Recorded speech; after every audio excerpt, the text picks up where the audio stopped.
Hello, everybody, and welcome to the Alien vs. Predator Galaxy podcast, the original Alien and Predator podcast. This is regular host Aaron Percival, aka Corporal Hicks, and joining me is regular partner in crime Adam Zeller, aka RidgeTop. and a special guest back to continue talking Alien comics with, Marvel specifically, Alien comics with us. Who have we got? Natasha or SizzyBubbles? Well, thanks for joining us again. Very much appreciated. Yeah. This is episode 182, and we are talking Alien Descendant. But yes, we are talking Descendant in this episode, which is Declan Shalvey's. With the screen. Hang on, let's get a proper floppy. Natasha gave me grief over the same thing. She's like, I need to get the actual comic. I don't like reading on a screen. So, do you just read Adam's copies? If we go to the comic book store, I'll get the trade paperbacks. But we haven't been recently, for a while. We've just been so busy. So I just read it off his iPad. And I don't believe the trade paperback for this has dropped quite yet. I believe it's scheduled for April. I mean the individual ones. Yeah, well, Adam doesn't really like the floppies, does he? I'll sometimes get them again for the silly just art reasons and collector reasons. I'll get the variants and stuff, but I don't really read the single issues. I'll typically, if I'm going to read a physical copy, I'll read the trade paperback if it's out, but normally I just read them on my iPad. The trades due out apparently the 3rd of April, so a couple of days after recording, actually. Yeah, so I'm just gonna buy it, because I gotta put it on my shelf, which my head is in front of where I have all my Alien and Predator comics. So here's a weird question right off the bat. How do you feel about ads in issues? Because that's one thing I noticed. Yeah, if you get a digital comic, it doesn't have any ads in it. It's just the comic. Whereas if you still get a physical copy at the store, you'll have pages that are ads. I guess it's never really bothered me, but I don't know, I can see how it could bother someone. It doesn't bother me either because it's part of the floppy experience. There's a completely different experience to buying issues month by month, in my opinion. And it was something I always, when we were growing up, quotation marks, as part of the part of the community, part of the fandom, we missed out on that original age of comics, the first golden age, as I used to call it. We were kind of in the gap years. So when we got the relaunch in 2009, 2010, I loved the experience of month by month reading a part of the story and experiencing it like people used to in the olden days of the Alien fandom. And I still remember things like the ad for AvP 2010 showing up in those comics, which was really, a great thrill. And I still always point to that cliffhanger from the first issue of the Aliens relaunch and that big ass bombshell of the colonists, the scientists, just absolutely mowing down the rest, the crew that had showed up. So this whole issue we'd spent time with, learning other people, they'll just get killed. Apart from the android character, and I remember just flipping to that page, going, that was more than human, right? Yeah, more than I need human, to give that what it was relaunched as. Yeah. So I've always enjoyed it. Back in the day, around when Dark Horse started to really, really put comics out again, I used to go after work.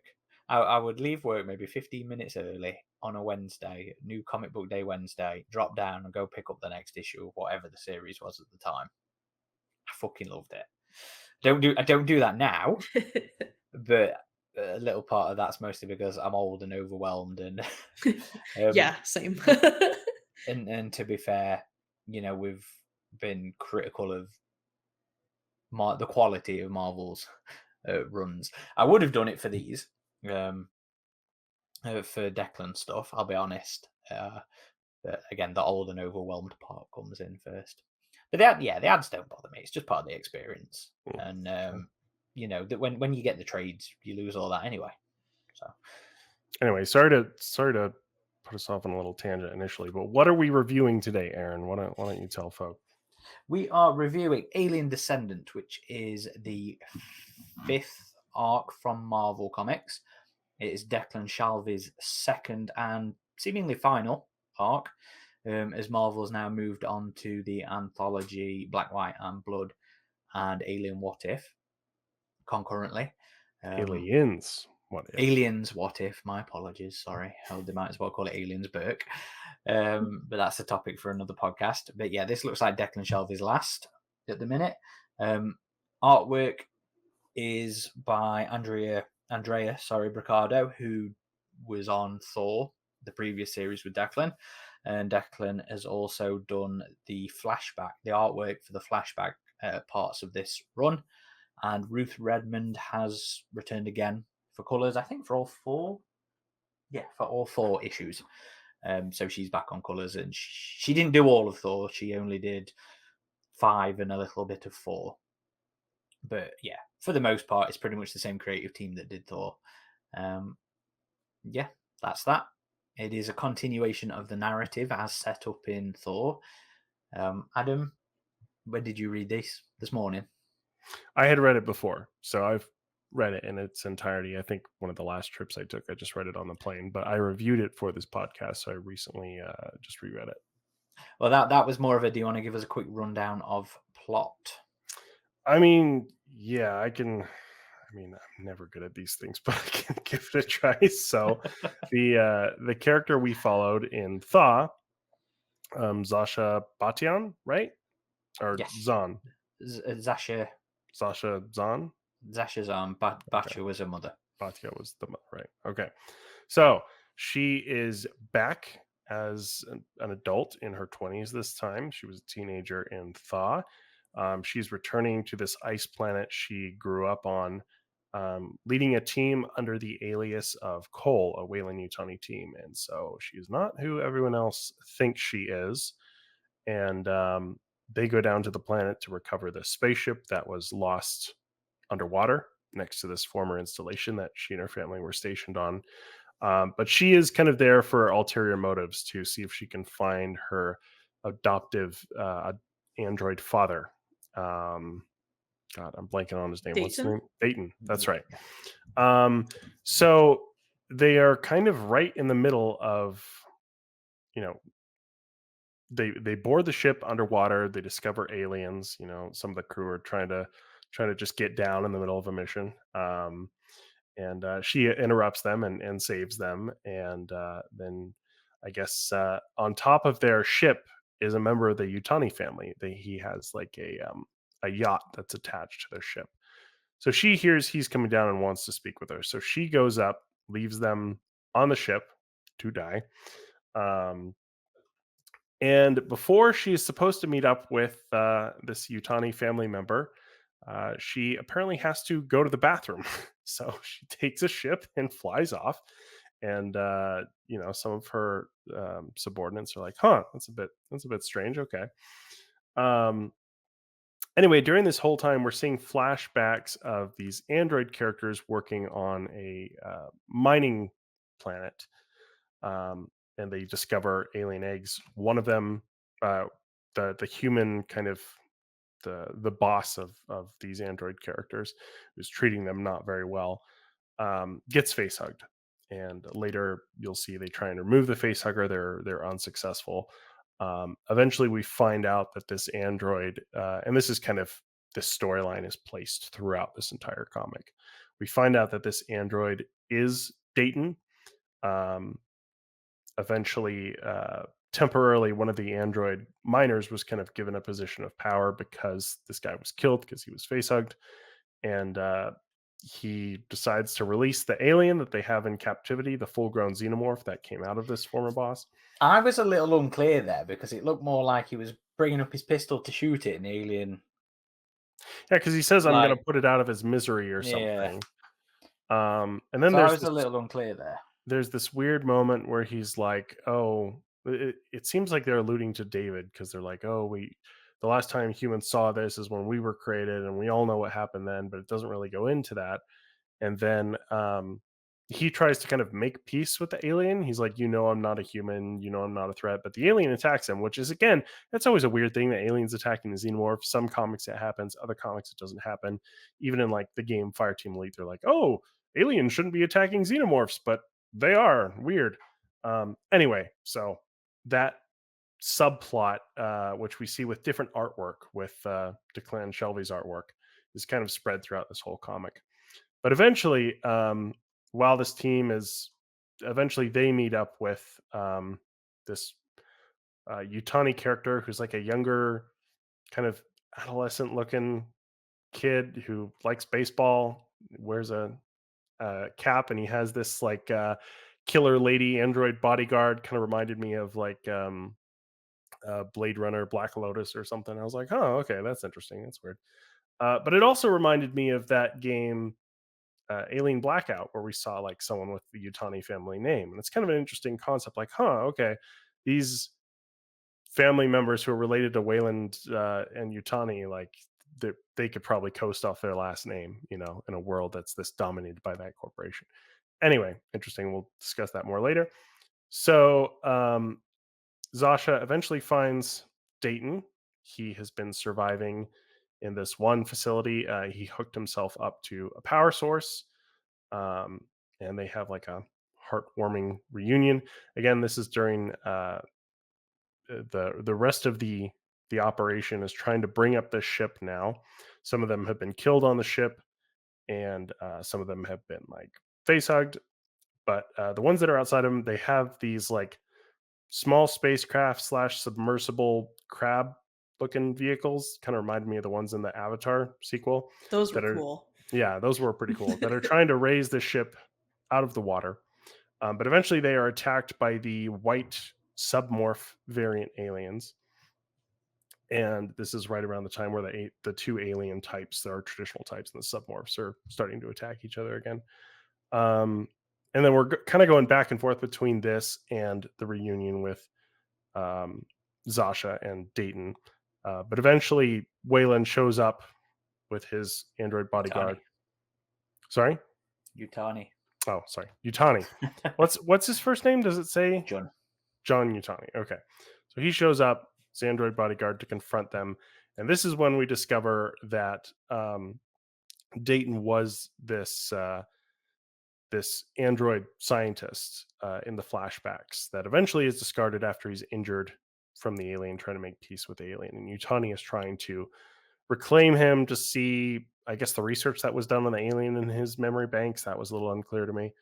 But so Zasha she still for a second tries to like play like, oh, this is the mission is going as planned or whatever. And he's like, no, I can see you lied to me. And she's like, okay, well, F yourself, So she tries to take out the synth bodyguard, but she overpowers Zasha pretty quickly. However, Dayton kind of grabs her with his lower half that's been severed and tells Zasha to take her out, and she does. And that's actually a really cool panel where she like strangles the android and breaks her in half. I thought it was pretty cool.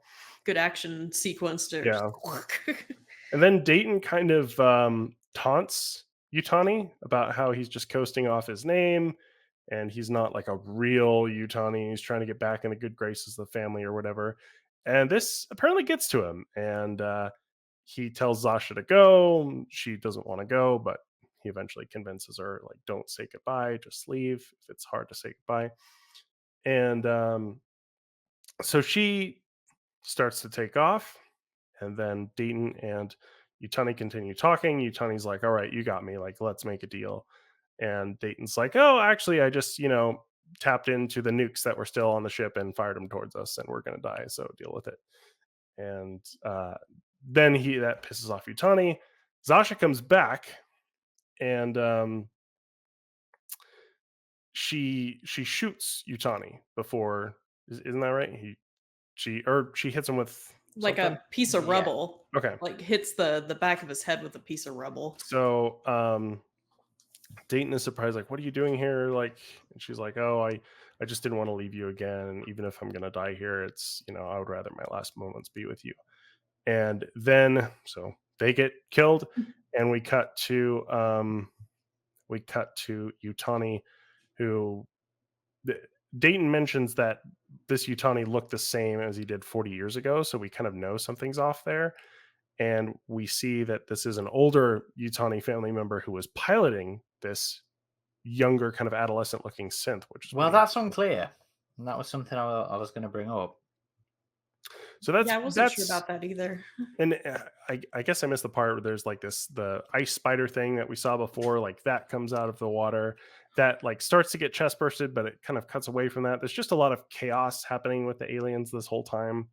So they're kind of in the background, just messing things up. That was my attempt at a rundown there. No, you did great.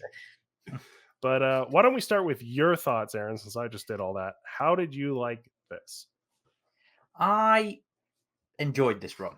I don't think I liked it as much as Thor.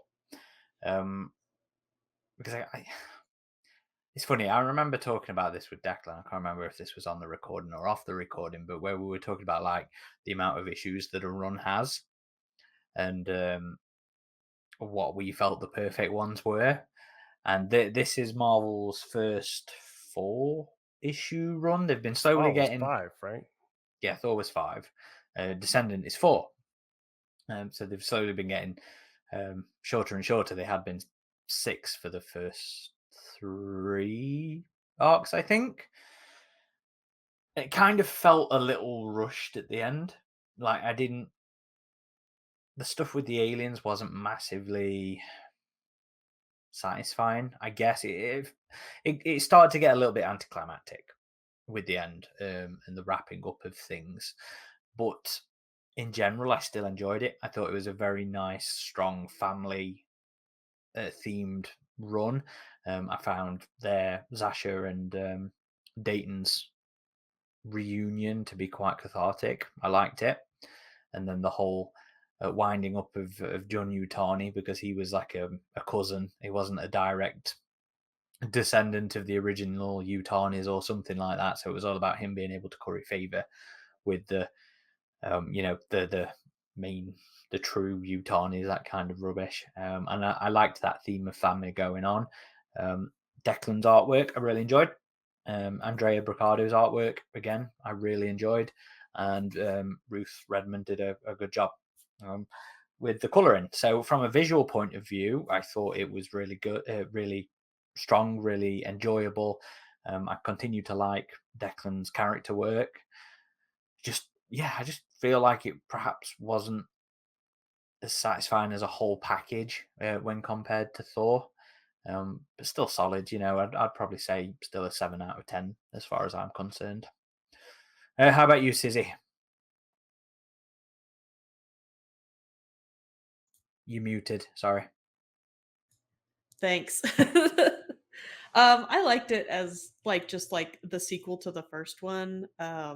I agree that everything at the end was just kind of like, gotta wrap it up. Gotta wrap it up, guys. Adam and I were both kind of like at the end when she's like, I'm gonna kill myself with you. We were like, okay. Like, great. All right. I didn't like that the aliens were kind of just in the background. Like they didn't really there wasn't I mean, yeah, they were like killing people and stuff, but they were just kind of there, like causing it seemed like it was just like, here's a panel of the aliens. They weren't really like, here a direct threat. I don't know. Like, they didn't feel like they were really being interacted with. That was the only thing that was weird. Like they're just causing chaos on the outside. I liked that Dayton was back too. That was cool. I thought they were all just gone. So overall, what would you score it out of 10? Out of 10. I like the first comics better, because at least that kind of had like the spooky like ice planet thing at the beginning. You mean Thaw and then the Thaw. one shot? Yeah, and the one shot. I don't know, maybe like a 6. Okay. So yeah, I'm kind of with you. I was a bit disappointed by this one. I agree, Aaron. The artwork is is pretty strong, just like it was in Thaw. And I really love let's see here, the Declan Shalvey's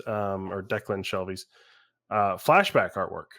I thought that was phenomenal, and I would love to see like a full comic by him. Agreed. Very interesting kind of stylistic art with that. So we're seeing that a lot now with the different art styles in the same comic between like Predator and Wolverine and uh, Black, White, and Blood. Well, it all makes perfect narrative sense and everything we've seen it in. In this, it is obviously a flashback, so it makes sense to me to have a different style. Same for the differentiating time periods in the Wolverine crossover, and of course black, white, and blue. Black, white, and blue. Black, I white, always and get the name wrong. black, white, and red. Black, White, and Blood. Yeah, is of course an anthology. So again, that makes absolute perfect sense, and I like it. I very much enjoy seeing these different styles. But the artwork by Declan was great. Again, would love to see a full comic. So the art, unlike the first few Marvel runs, the art is not the problem I have here. I just thought there were like the story, there were a couple eyebrow raising moments for me. For one, just when Zasha just runs off, literally like, oh, I'm gonna go use the bathroom. I'm like, really? You're really giving yourself away like this quickly here?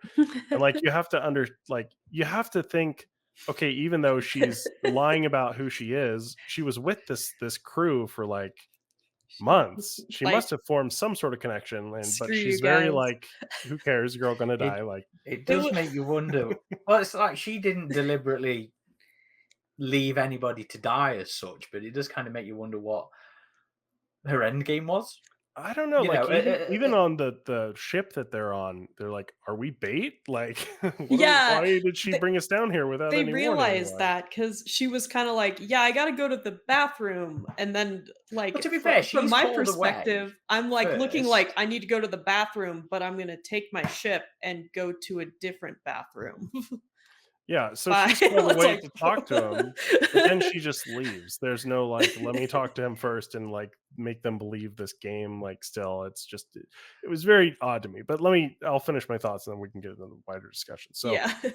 overall, the ending too, I was like, did she really have to die? Like that seemed a little like, Mm. like your mother would be so proud of you staying here to die with me. Like, okay. Okay. But Yeah. so for me, it was a little, story beats were a little I agree with you, Sizzy, that there wasn't a lot of focus on the alien. There was just kind of chaos. I think the most focus was with the flashback scene where he was trying to like make peace with the alien or whatever. I thought that was kind of an Yeah. interesting Oh, scene, you're even right. though Yeah. I was like, oh, That it was just kind good. of attacked him out of nowhere. So okay. Mhm. But I thought they could have gone somewhere with that, and it was an interesting kind of setup. I like the alien in the tank in the lab, and they have like rocks in the tank. Like it was a cool visual. So the The comic was a alien did break very out, by the way. what? The alien did break out of the glass, by the way. Oh, okay. I thought it was because the other guy was shooting at it. No, there's a panel of the tail stabbing through the glass. Oh, okay. No, Anyway, I wasn't clear on that either. I was like, did he shoot it and the alien got out, or did the alien break out? I wasn't sure either when I first read it. So. but overall, I think I'm with you, Sizzy. I think it's like a 6 out of 10 for me.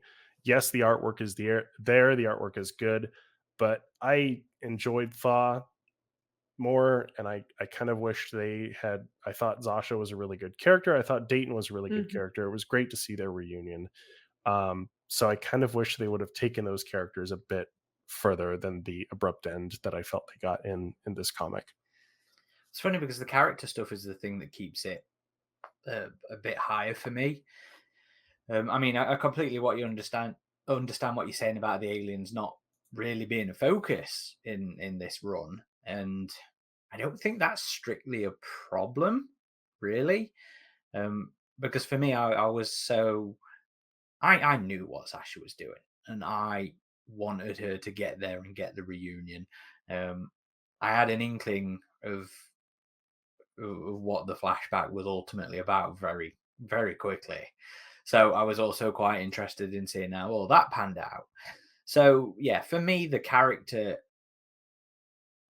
made up for the lack of alien focus. or the character focus made up for the lack of alien focus in this. And I can get that. I think there's certainly room for comics that are much more human focused in this alien universe, and the aliens maybe play more of a backseat role. That's fine. But the aliens, it just felt like they were just there wrecking shit, causing chaos. And I don't know. In the context of this story, I would have liked a little more focus on them. Um, I also think like we see the one ice spider thing, like this has been teased for The multiple winter comics beast. now. Yeah, this thing has been Yeah. underwater. Like we see, Yeah. and you had brought this up to me, Sizzy, like in the final cover of the comics, we see like this big submorph that's bigger than the rest. And I'm like, oh, Here is it this the thing comes. that's like coming, like bursting out of this thing? And we see it burst out of this thing at the end, and then they get nuked and they're gone. I'm like, okay, I like that. I have to wonder if it was going to be a 5-issue run, and then they just went, "No, Yeah. it's going to be 4. You Because there were covers you with, deal like, with it." that big ice alien on it, which I'm assuming was the offspring, you know what I mean? Like, on the But cover then again, in Regicide, there was still lots of regular size submorphs yeah. when they only host with the winter beasts. Mm, yeah, Yeah, I don't Yeah. know. But I definitely think this, like, I didn't dislike it, right? Like it's slightly above average for me. Like it had its moments. I liked the reunion, even the moment where she's like exploring this area and she sees the corpse of her mother and she's just like, "Hi, mom, miss you." I was like, "Oh man!" Like, so it does have some interesting moments. I love that she uses the alien resurrection pulse rifle. We don't see that very often. Um, so yeah. The Draco double burner was one of my notes of things I actually quite liked. I mean, and I feel like this is again probably going to be an Andrea thing, like the ape suits were in Thor, but it's not quite as iconic a design as the pulse rifle. Well, not quite. yeah, It is isn't that what as it's called? The iconic. Draco double burner? Hmm. Okay, interesting. I've never heard that before. And when I saw that one, I was like, you know what? Yeah, I'm not going to nerd out quite as much as I do over seeing pulse rifles in real life. But that's a cool little reference, and I like the visual way of saying that time's moving on. Hmm. Yeah, because this is like in 20. 2208. Okay, so yeah, way past Alien 3 at this point, or Hmm. 20, 30 years, something. I don't know. Something decent enough, yeah. But yeah, I No, no, did like like that. 50 It years. was it was a nice little visual reference, and I don't think we've really seen it in. It was in the card game. Have we had it in? Wasn't it in something else like recently? Trying to remember. We haven't had it in Fireteam Elite, have we? No, no, it wasn't in Fireteam Elite, but I could have I sworn I wish. remember it in something else recently. Um, I don't know. Maybe I'll pick up on that later. But yeah, so overall the comic did have its moments for me. I love the visual of the spaceship like underwater. Kind of reminds me of that movie Pandorum. I'm like, oh, that would be such a You're cool obsessed with that one. setting, you know. That's a great Yeah. sci-fi horror movie. That's like Agreed. that's one we got to do for I didn't Event like that as Friendly. much as Event Horizon. You got to give it Oh, I love that another movie another too. chance. Yeah, both are good. Um, but yeah, I so the comic to me had its moments. It's worth reading if you're invested in the characters. From hopefully we're not spoiling the whole thing for you if you haven't read it, but Well, if you um, haven't read it, why are you listening to this? Yeah, I exactly, say like, that on it's all like of them. yeah. It's um, like, we're talking about this, so yeah, it's gonna be so spoilers. I feel like being invested in the characters. Yes, I'm glad I got to kind of see that story through. There were just some narrative decisions that felt off to me, like how quickly she was to just leave her crew to die when you could tell they respected her. I thought that was off. Her just going back to die with Dayton. He's like, oh shit, like let me cancel this nuke so we don't die. Like, like maybe we could do that. Like, I enjoyed that in the end. okay, Like, you, in some ways, it's a little bit like we like to see characters we like survive and continue on, but ultimately, when Thor ends, she's sad at her family, her life having broken down. And Descendant is a basically about her desperation to reunite with the last remaining family figure she has left. And when she ran off, when Dayton tells her to go, I was a little like, oh, you've gone through all this effort to reunite with him, and you're just gonna run off and live to fight another day. So when she does turn around and go back and save him, and she gets to have that moment, and she gets to end on her terms, I suppose, and end it with her father figure, I found it satisfying as a story conclusion, as a relationship conclusion for her. Yeah, it's a bummer, but it's like I like to write in many of my Alien articles about unfair things, how unfair Alien is. So yeah, I can get that. It just seemed like there wasn't any way to like if he has remote control, like from a narrative perspective, like I get what you're saying. Yeah, it's like kind of a reverse of the end of Thaw, and like I get that, but I don't know. You're also right. Like the characters were likable, and I just would have liked to have seen them continue more. It's like the Alien 3 thing, right? It's like, oh, we were just getting into these characters and you kill them off, and it's like, so. but then how many do we have that do survive and then never come back? All the Shadow trilogy, other people, they made it through and they got to survive. Zula and Amanda more than Zula, overstayed her welcome. Amanda certainly Yeah. did. I don't think Zula has done, but like I know people are dissatisfied by the returns to her because they don't really focus on her. The newer stuff in Inferno is one of the things people don't like about it is that it focuses on May instead of Zula. So again, towards that satisfaction, rather than it just be another character out there who's set up and then never really explored, the ships in particular,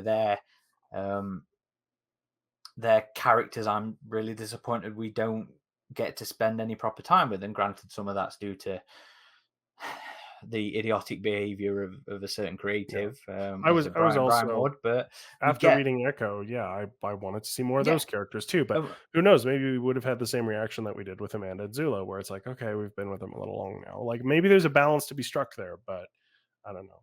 But in this, I really liked Zasha. I really liked Dayton. But I get a neat bow. I get a unfair, violent bow wrapped up on the end of it, and I know this is, this is her art. This is her story. It's done with. It's not somebody I then go, oh, I want to spend more time with this person, and then get disappointed when the next thing comes out that isn't. Yeah, she still really fucked over her team, though. I mean, Yeah, Yeah. but she Like, didn't really I gotta go to the care. bathroom, guys. I still never got the impression that it was a deliberate thing on her part. She hadn't intended to leave the ship at that point. She only left because she was called out by John. So she could have been on that ship helping them clear it if it weren't for Mr. Yutani coming down asking to see her. But even then, she never sees him, so it's kind of a. Well, no, I think at that point it then goes right. Well, fuck, I best crack on with what I've actually come here to do. Although I'm still not quite sure what the end plan would have been there. If she goes and finds him, is she planning on sneaking him back on board the Descendant somehow? Whoa, I went to the bathroom and I found this guy. Like, so weird. Do we have somewhere we can hook him up? So, that is the one part of that plan I do actually really question. What she really should have done is what we've seen in other comics, and she's like, okay, sorry, Dayton, I'm just gonna like cut off your head here, and we'll find a new body for you, and then we can run away from this nuke. Yeah. But yeah, the ending was interesting too. How we cut to this John Yutani character who's much older, still wearing the baseball cap. So I'm like, oh, this is kind of playing with the whole immortality thing that we know the FX network series is gonna play with a bit. So Well, it's very Prometheus as well. yeah, That has become a a thing in the series the last 14 years. You know, this idea of immortality in some fashion or another, and of course, like Adam says, we know they're exploring that for the TV show. I wonder how much Declan knows about the show to be exploring it a little further in here, because I suppose after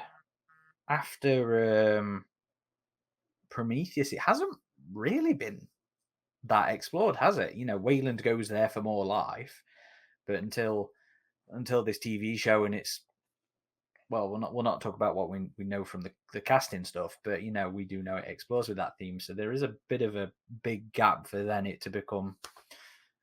Well, I mean, we don't necessarily know that's what's going on with Jun here. I mean, we don't even know how the android really fits into it.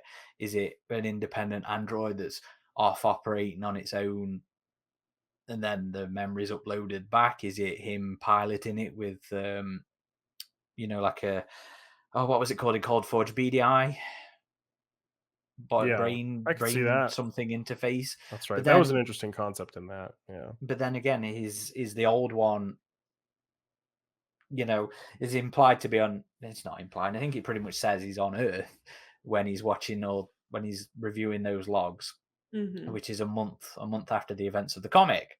So I don't think he was piloting it. I think he's watching an upload of the android's memories. But who knows how exactly that one works, because the comics do like to leave threads for other people to play with. Yeah. We see him deleting all the files as the last shot in the comic as well. Did you guys pick up on the name of the android? The last shot. His bodyguard, you mean? Yeah. The lady. I can look it up here. What was her name? So it starts. It starts as. I'm sorry, I've got this written down. He only says it like a couple times. In the first issue, he calls her Alice. Then in the second issue, he calls her Iris. Oh. Well, he does say, I have multiple ones back home or something. Yeah, so he says there's like 4 of this particular model.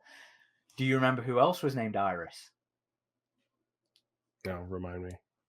The synthetic character from Bloodlines, who was the member of the terrorist organization, who was a very blonde-looking android. Interesting. I guess we could ask if that was intentional. So I do wonder whether that was intended to be a reference to her character, whether that's implying, you know, another thread for other comics to pick up later down the line. Yeah, I didn't. You know, I don't revisit Bloodlines very much, so. I have recently for the Woman in the Dark piece that I did last month. Yeah, it was a great video, by the way. So check that out if you haven't already, folks. Yes, it's very good. YouTube. I love the lore videos. Well, as of recording in a week, I'm going to be putting up the next that next video that I've done, Adam. Yep. Which, well, I might as well say in this one, because this will be up after the video's up. So I've done a piece on the Red City. It's an unfilmed concept that very few people know about in the fandom. So head on over to the YouTube page and check that out as well. Very, very happy with that one. It's been one I've been meaning to do for a while. Right. I am very curious to know how quickly everybody figured out that the flashback was about Dayton, because I'm notorious for not seeing these twists come in. It didn't take me too long. Yeah, I was like, wait, because like the flashback sequence looked very dreamy. I guess that was the intention, and I was like, wait a second. Like, I think when I came back to it again, I was like, wait, I think this is like either the past or the future or something. And yeah, then sure enough, I was like, oh yeah. I thought he was like a different worker or something though, but like looking at all this stuff happening, but he was like directly involved. Dayton. Yeah, very early on was like, well, it's got to be related to the main story somehow. There's loads of Yeah. androids. I bet this is how Dayton had some awareness of the aliens. I really enjoyed the flashbacks. I'll be honest, Yeah. because you get it leans into the stereotype of the androids' characters being fascinated by and kind of siding with the aliens in some regards, if you want to put it that, blatant, that basic of a concept. So to see him be that stereotype, to see him Yeah. be fascinated by the alien to start with, Mhm. and then for it all to go tits up to Yeah. inform, his very aggressive behavior in Thor was really interesting, because Mhm. we've never seen a synthetic character have that turnaround, have that growth due to his actual experiences with the aliens. So that I really enjoyed. So that was another thing I thought they could go into more. And even John Utani brings this up, like, oh, you're so you have a family now. I guess you don't hate humanity anymore. And I was like, yeah, like, did that one experience with Alien really change his perspective that much on Well, that? it's Like, not about humanity, is it? It's family. It's specific.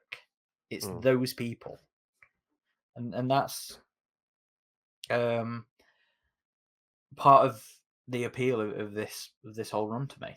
That family dynamic. yeah. Yeah, and we do see the scene where he's just kind of drifting on some colony world, and Zasha's family gives him a job, as they alluded to back in Thaw. Although it did seem very much like he was obviously it's supposed to be android fluid that he's trying to take when we find him, but it did have very drug user vibes to me It when did. that happened, and That's I what don't I know. thought. I It was was like, "What's probably he the same doing?" thing David was drinking in Prometheus while he was hanging out. Yeah, I mean that's Android a fair point. milk.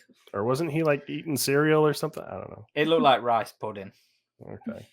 which is disgusting, but that's a whole other kettle of fish.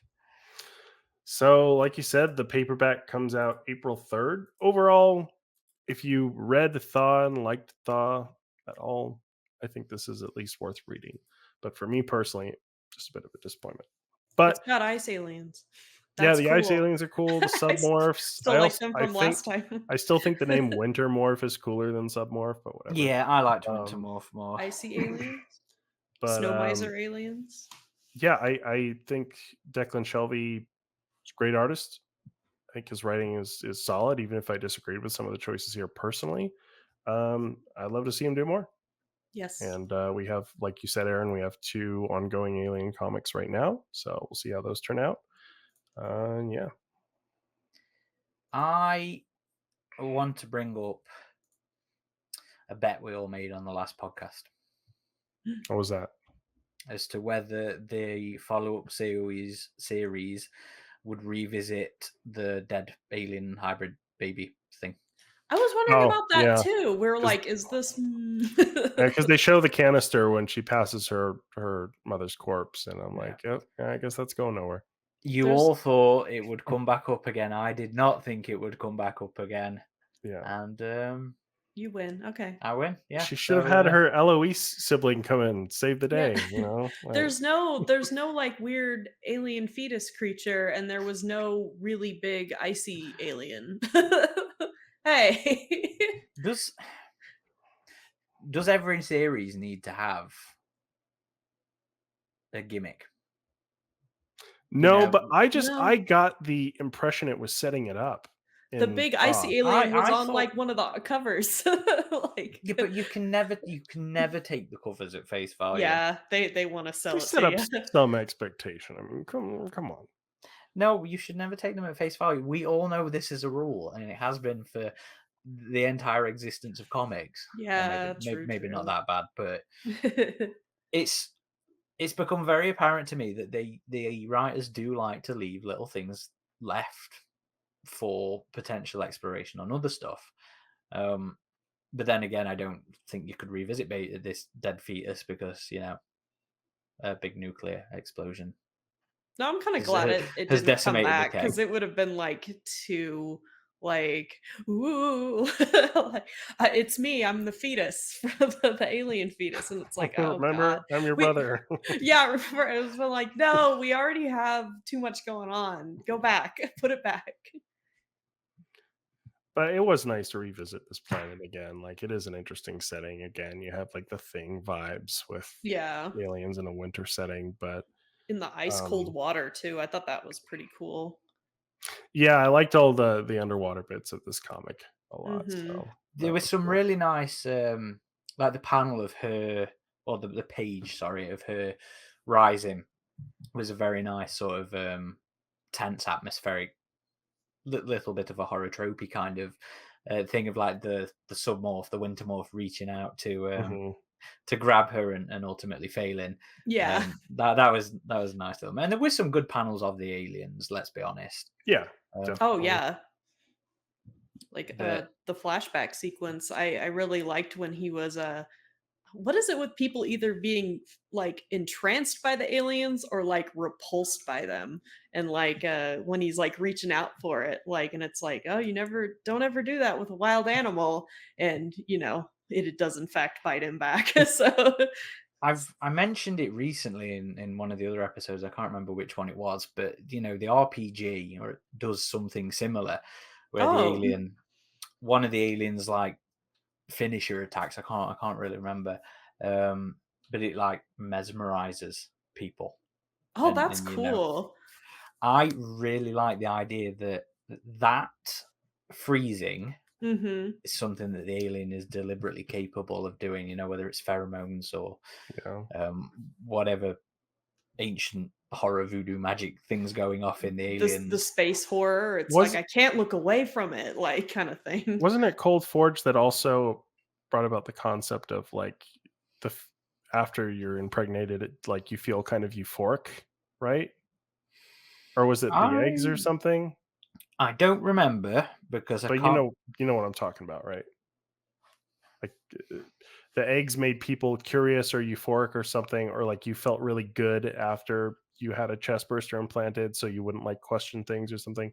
That was in one of those recent books. It was, now that you bring it up, I can't remember which one it is. I'll be honest. I thought it was Cold Forge and into Charybdis. I thought it was. Might be into Charybdis because um, Cold Forge, they make a point of it being all gorillas that they use as hosts. Yeah. But to go off what you were saying, Sizzy, with the wild animal thing, like one of the interesting things to me about the xenomorph is it always kind of it's in that hazy area of like, is this an animal or is this thing more intelligent than people give it credit for? Like, and we've seen that kind of question poised in multiple pieces of media, from Alien Resurrection, where it's a fast learner, to even in Aliens, where he's like, how could they cut the power? They're animals. And then we've seen it in comics like Dust to Dust, right? Where it's like, has this thing inherited the memories? So, like, to me, that's always an interesting question. I mean, even in Covenant, seeing David interact with the alien, and the alien is mimicking him. It's like, okay, what is You can't going bring that on up. here? People hate that. So that's Yeah. true. But to me, it made it like, okay, it just attacks the android. Like, what? Like, I thought we were gonna like explore this, and it was gonna be like something like that. So Hmm. it's become a I mean, frustrating element to me where the aliens just attack an android that's not attacking them, because in a lot of other media they don't do that. Well, let's be fair. When it comes to the films, we haven't really got anything definitive. With Aliens, the scene where Bishop is crawling through the tube and an alien finds him and then just lets him be is gone. The only interaction we really have is the Queen spearing him. The Queen was pissed at that point though, so I can kind yeah. of like Yeah, but it doesn't. It is the only interaction. yeah. Yeah. Um, I mean, I'd assume the queen is like pretty smart too, where she's like, I'm gonna attack anything that's walking on two legs now that looks like these guys. Potentially, but Resurrection, we don't really get call on our own, but when we do, the newborn is interested in her, same as he's interested in his mother. well, grandmother, I guess, really. We do have a scene where she's floating down and you see a warrior just looking at her. But I mean, that's not much. Yeah. They're probably like, what is that? When's when she gets shot and she hits the water, She isn't there a falls, scene yeah. where like you see a Oh warrior yeah, down yeah, there yeah. looking But at Yeah. her? You she's see her just like you know floating down, Yeah. and the alien's just she. like, huh. So I don't want that. while yes, the EU, you can't argue that the EU agrees in general, or the older EU tends to go down that route, that the synthetics can be left alone, but the films don't really I mean, support even that. isolation, there's a lot of moments where the alien will just go But up and look at a working Joe it's and it's EU. yeah. As awesome as isolation is. I Well, think so they is just this. So is this. Like, I don't know, but what do you think about like the whole wild animal thing? Like, do you find that also an interesting question about the alien? In terms of their intelligence, Yeah. Like that I question is part of what makes them interesting to me. Like they're not tool users, but it's the same thing Jurassic Park 3 kind of did. Like, wow, these things can talk to each other. Like they are more intelligent than we give them credit for. Like, huh, I it's think pretty it's like, crazy. I don't know. I like the aliens just like you're not really I like just not really knowing what they are. Like I don't want them to be pure animal like the whole bug thing, but I also, don't want them to be like too like like ooh, like whimsical. So it's Yeah. kind of like, I'm sure they're like very intelligent, but they're also like a predator, so they're very instinctual maybe, and it's like, you know, you don't know. Well, Yeah. like, you don't know what they're doing. They're unpredictable. Like, I like that aspect of it. Like, maybe they want to check you out. Maybe they're like, oh, but my instincts took over because I'm a predatory creature, space nightmare creature. I like them having an unknowable kind of intelligence to them. Yeah. I know there's that thing of, oh, James Cameron turned them into bugs. No, they were always, no, they were always bugs. We just see them demonstrating a different kind of intelligence, a different kind of strategy based on their numbers and the situation. But I like to think that Big Chap does demonstrate some intelligence in in Alien, how he ends up on the shuttle. Yep. You know, is that instinct? Is that awareness? Does he know what's going off? I don't like them to be beast like. In some ways the Yeah. runner isn't really. I love Alien 3. I love Alien 3, but Yes. I wish the runner had been portrayed a little differently. I would like to have seen more intelligence from him, capturing potential hosts, saving them for the Queen, and stuff like that. But that bestial kind of portrayal was very deliberate. That was what Fincher wanted. He wanted him to be more like an animal. But then, Alien Resurrection comes along. We get to see intelligence with them there. I love that moment in Resurrection of them killing one of the other aliens to utilize the acid to escape.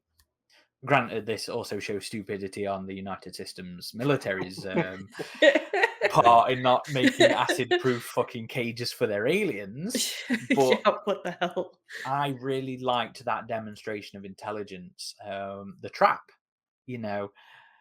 having the underwater scene, where they've got the egg clutch on the other side. And putting the membrane on it. So, they're going to be struggling for breath when they come out of the water. So they're just going to be, and then, face hugger. You're not going to have the strength to fight this. You're not going to have,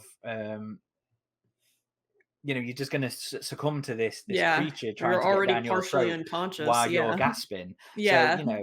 that film, Resurrection, for all its flaws, does demonstrate intelligence in that regards. And that is the kind of behavior I like to see. And And I even in like Aliens, when people, like you said, blame Cameron for turning them into bugs, there's still how did they cut the power?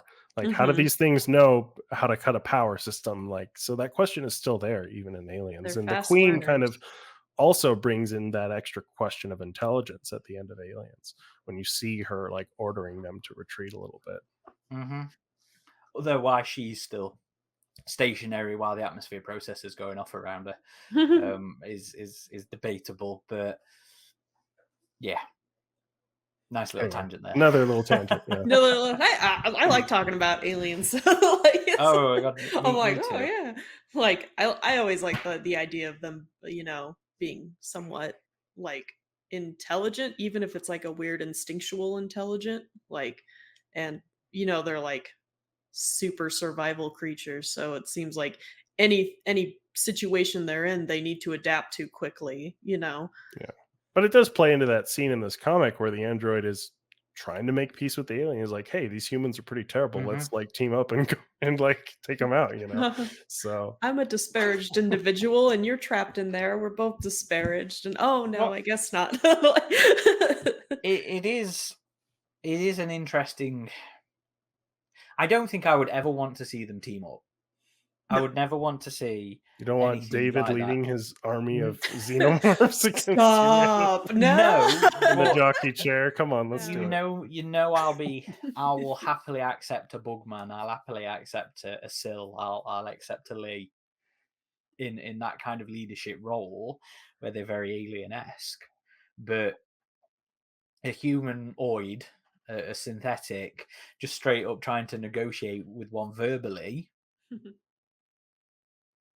No, thank you. So I'm glad. While obviously it raises the questions of how well it fits in with the rest of the expanded universe, I liked that get fucked, get wrecked moment of just slicing off his hand and everything like that. Yeah. But there was also the question of like, why was the data so important to John Yutani? I'm like, you have all these aliens here, just capture one and observe it. Like, what specifically about like Dayton's memory banks was so critical that he needed? I thought it was just the like, since he was a scientist, but then also it was like, we don't want this information getting out. That's maybe like, oh, he's going to be out and he's going to tell all these workers, and then they're going to tell all the workers, and they're going to unionize, and they're not going to go on these they're not going to go on these derelict planets anymore to do mining and then get eaten by aliens. It does raise the question of why they threw him away in the first place if he would then be so eager to get Dayton back later. Yeah. Was like the Yutani guy, was he just like trying to get back in someone's good graces? Like, ooh, I got this information. Like, I'm important to the family, right, guys? Like, it's interesting in there being like an inner circle, I suppose, of him wanting to prove his worth to get in with that, that core family. He's trying to get the ship for a start. He wants this information from the aliens. And that's his thoughts on the way in. So, I mean, it's an interesting dynamic to it in yes, it's as Dayton says, it's as you said earlier, Adam, you can probably quite easily coast through life with that surname. yeah. But if you're not actually in a position of authority with the company itself, that influence, that coasting only extends so far.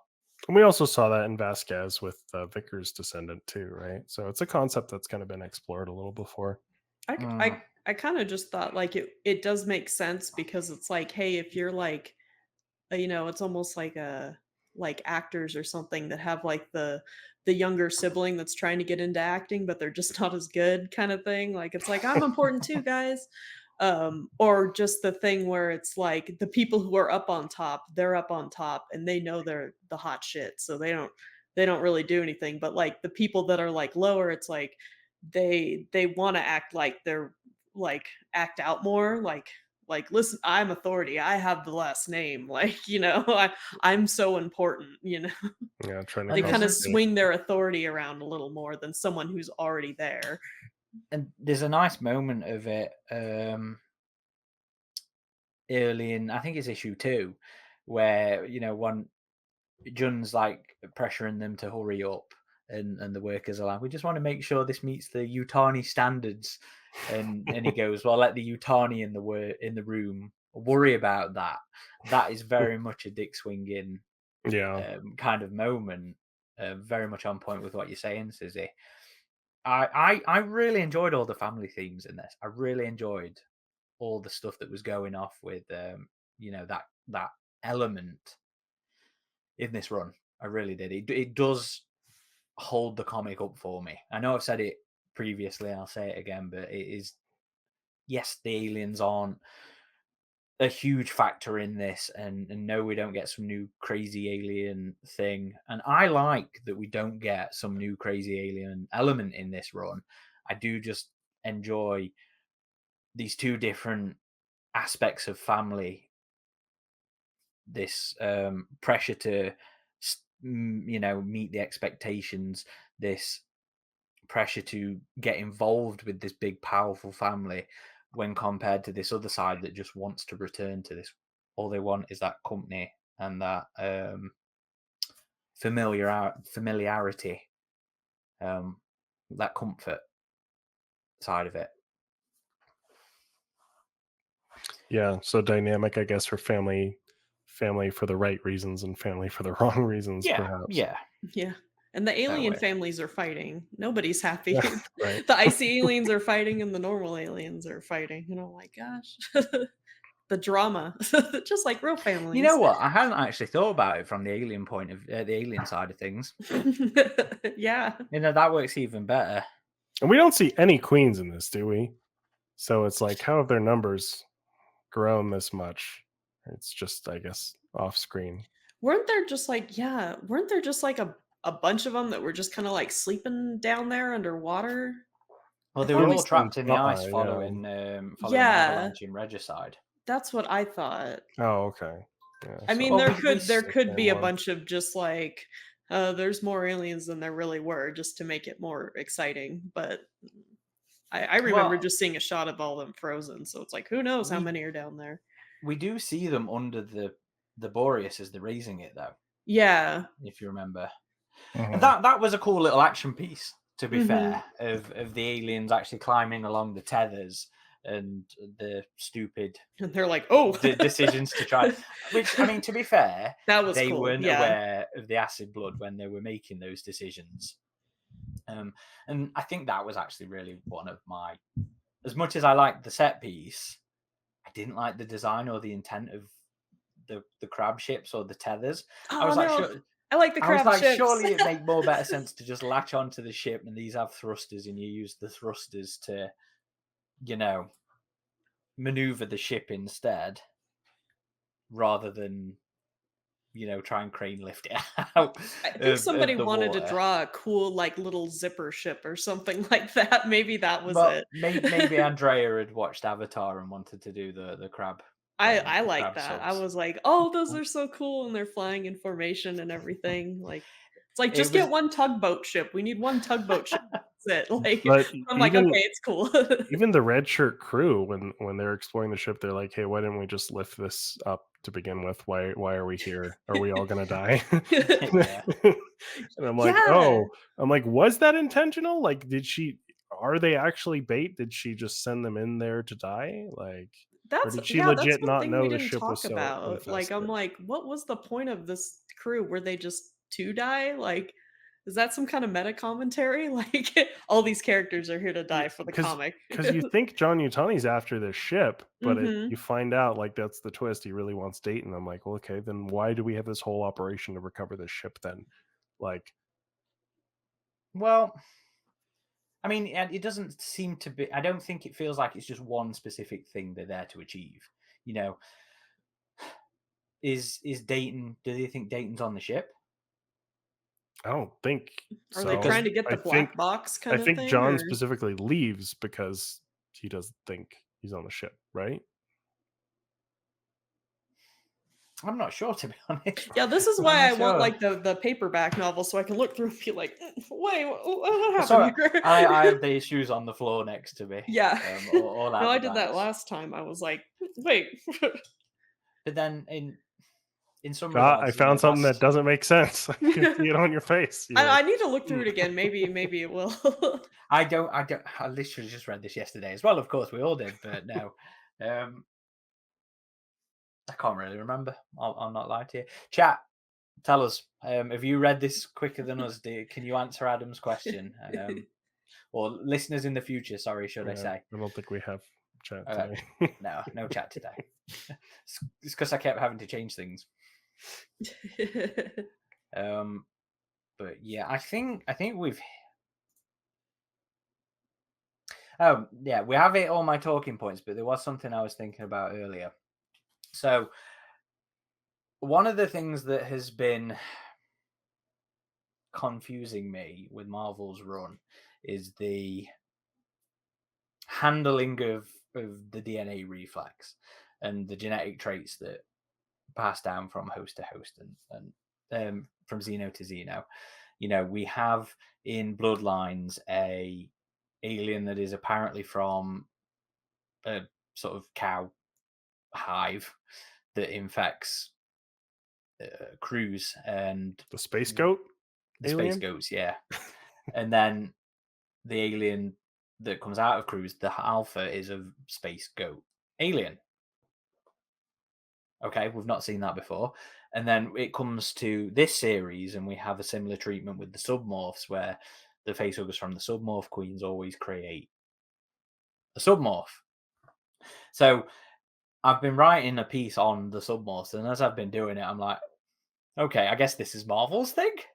and they are being actually a little bit consistent with it. Yes, the aliens that are born of the research of the alpha in the original will result in normal looking aliens, but then that brings in the whole thing of the black goo elements of the alien DNA always reverting back to something traditional kind of thing. The alpha I always found was way confusing plot element. But yeah, I mean, naturally you'd think the submorphs would just be like, okay, these are the ones that are from the white spider things, right? But no, it's like tied to the queen. So it's like, huh, okay, that's weird.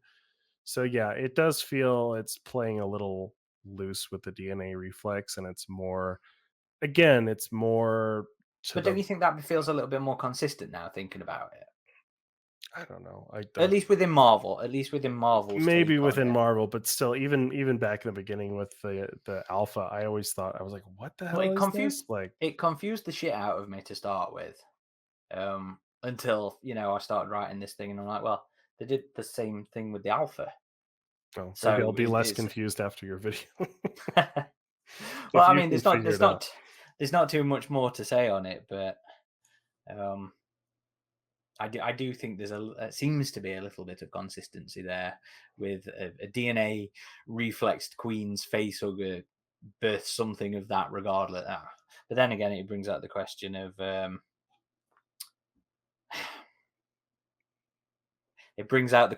what makes that queen take on that trait. Why is okay? Maybe it's not so consistent because you see in like AvP extinction, like we have the Predalien queen, right? And if if you get a facehugger from that and it facehugs a human, it's just a normal alien. Yeah, but that's old lore. That's old lore.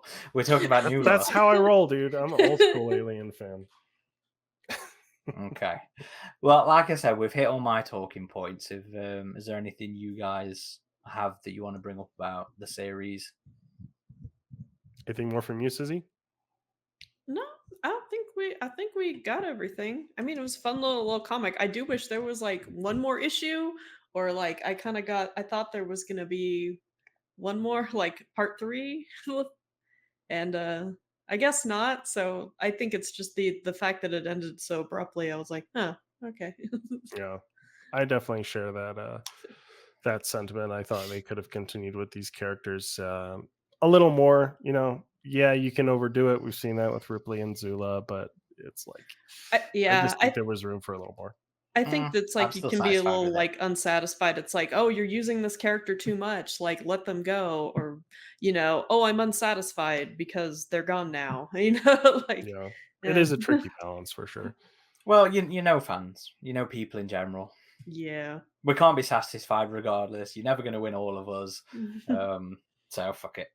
But we all at least liked it a bit a bit more with you, Aaron. So yeah, I mean, I still think Thor's the best. Agreed. But Descendant is still, I think, more enjoyable than any of Philip Kennedy Johnson's. Would you say Thaw is the best Marvel Alien comic overall? Yeah, definitely. I'd probably agree with that. Yeah. Ice aliens. Ice planet. I am enjoying Black, White, and Blood, though. I'll have to see if I can get past the traced aliens. Hopefully they're not. Look, there was one panel of it. I'm sure there's more. To be fair, let's not talk don't about get it. Sizzy started on that. There'll be another episode for that. That'll be a fun one because there's so many shorts in it. Oh my gosh. There will be so many shorts in it. Okay, right. Well, in that case, we might as well wrap up. Adam, do you want to haul us out? Sure. So you can find us on our website, our main hub of activity, avpgalaxy.net. You can also find us on all the major social channels, Facebook, X, Instagram, and Threads. Big thank you to our Patreon supporters who support what we do at AvP Galaxy and make Aaron's life easier in terms of podcast editing and allow us I only have to do one pass. I only have to do one pass now. I get the editor to do the hard work, and I just come and tidy it up. And when Aaron's happy, we all do better work. So again, big thank you. Any new patrons, Aaron? You looked at that? We need to read off. I'm doing my part. I can't remember, but our Patreons will be at the end of the video on YouTube, and for the next episode we do, Adam, let's make sure we remember to read out we'll do all the current Patreons at the end of the next podcast discussion, which is going to be about canon and whether or not we should give a shit about it. Why you out there do or do not give a shit about it. And we will be joined by Alex White, who is one of the awesome people that has graced the Alien franchise with their talent in the last 10 years or so. If you haven't already, I wholly recommend going out and reading Alex's Alien books, which is The Cold Forge and Into Charybdis.